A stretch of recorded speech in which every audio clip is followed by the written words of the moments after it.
Alright, so I did this here so that way I know how far up this particular post is going to be.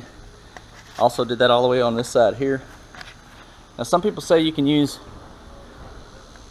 like a snap line or whatever you want to call that.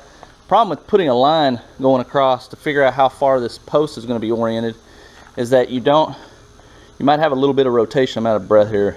Might have a little bit of rotation, but using that board here that goes all the way across, you can see that it'll make that 4x4 flush towards the front, and then I'll use my, whatchamacallit, the little level that I have.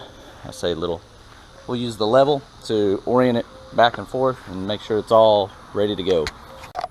Alright, let me show you what I did before we concreted it in. I drilled a little hole about 3/4 of an inch through here because my screw was not too long, and then I took my leveled it up left to right, front to back, and the main thing was just kind of getting it as square as possible.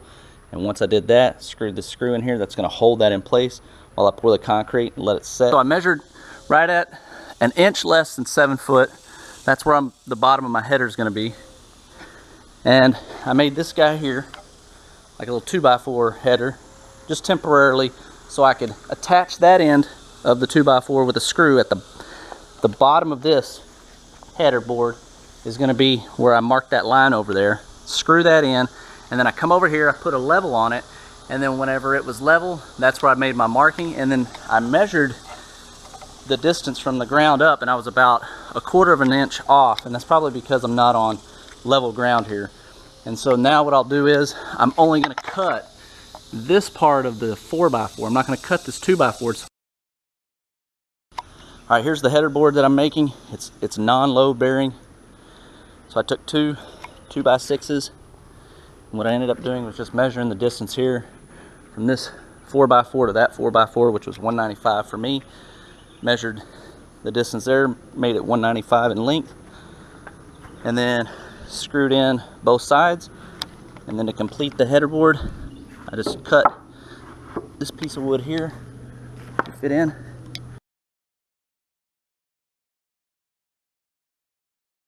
I use these guys here to step that header up one at a time by myself.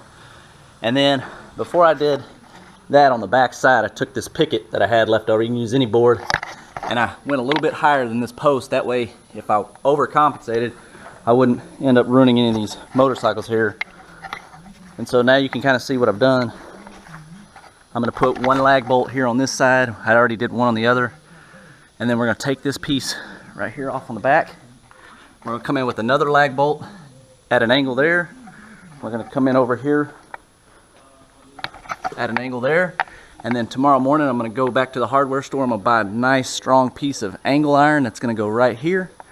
And I'm going to either drill it if it's not slotted. That way it's going to suck that header down. So I took some of this angle iron here, and the reason why I did this is what I did is I just lifted just a little bit up on here, and I ended up putting these carriage bolts or lag bolts or whatever you want to call those, nut and bolt combo through there. I did that just to kind of support the screws that are on there. And then I also put these 90-degree braces or brackets on there with some, these are 1/4 by 4 inch lag bolts or lag screws, and it actually stiffened it up pretty good. Left to right, this thing is going nowhere. And to take care of the front to back stuff, once we get the track in place, I'll be able to brace it to these outer posts, and that will secure it up nicely. And if I need to, I can always run some more of that angle. If I have any left over, I'll probably run some off that way and off to the other side as well.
let me explain what we're going to do here.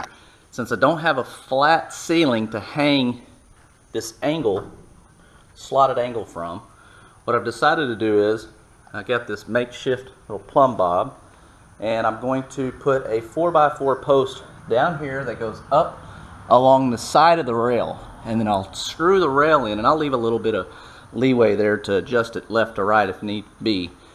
And then underneath the rail I have two long 8-inch lag bolts. I'm gonna lag bolt another 4x4 post, maybe about this long, that will support the track because I'm not able to hang it. So I figured I'll go the other direction. Instead of pulling up on it, we'll support it from the bottom. There's the first post set. You'll see I gave just a little bit of spacing in case it needs to go out, but this pole is going to flex a little bit at the top, which is good. I'm more concerned about can it support it from the bottom as opposed to being totally rigid left or right.